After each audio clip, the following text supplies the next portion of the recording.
Du coup, pour l'exo 2, ici, tu as une molécule, tu vois, avec 3 O. Tu te dis direct que c'est un péracide et que tu fais une réaction d'époxydation.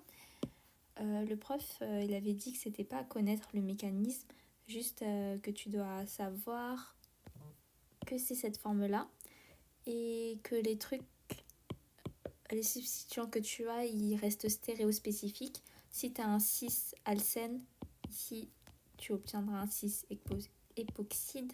Et si tu as un trans-époxyde, tu as également encore un trans-époxyde. Ici, c'est une simple réaction du coup de substitution nucléophile. Mais du coup, tu te demandes... C'est un HBr. Le H, il va d'abord s'additionner ici ou ici. La règle de Markovnikov, il dit que le H, il doit s'additionner sur le carbone le moins substitué et le Br sur le carbone le plus substitué. Du coup, le H, il va s'additionner ici et le Br, il va s'additionner ici. Parce que ici, tu as un C qui est lié à 2 autres C. Du coup, il est plus substitué que ce C qui est lié à du coup 2 H. Du coup, la réaction, elle va donner... Ici, qui va prendre le H, ça va donner H ici plus BR moins, et ton BR moins, oh j'ai oublié de mettre un plus ici. Il va du coup s'additionner ici, et ça donne cette molécule.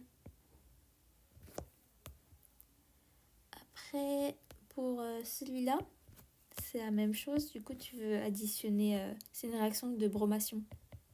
Parce que tu additionnes un brome. Mais ici, tu vois que tu as ce truc-là. Ça s'appelle un peroxyde. Et dès que tu vois du coup cette molécule-là, tu fais un anti-Markovnikov. Ça veut dire que tu vas pas additionner ton Br sur le carbone le plus substitué, mais tu vas l'additionner sur le carbone le moins substitué. Et pour cela, ton Br, il doit devenir radicalaire. Du coup, il doit devenir cette forme-là. Et là, c'est du coup la réaction pour l'obtenir. Moi, je sais pas toi, mais j'ai un peu la flemme d'apprendre. Du coup, j'espère juste... au pire, je vais juste donner un BR comme ça et j'espère qu'ils vont me donner les points.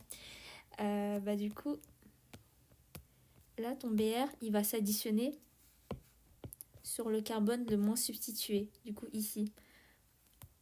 Il va pas s'additionner ici. Ok, du coup, là, comme ça, tu as l'anti-Markovnikov avec ton BR radicalisé. Ok.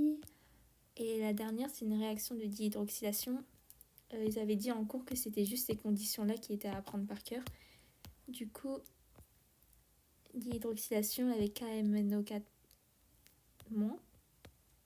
Si c'est dilué à froid, tu obtiens du coup alcool. Si c'est dilué à chaud, tu obtiens des cétones. Ok.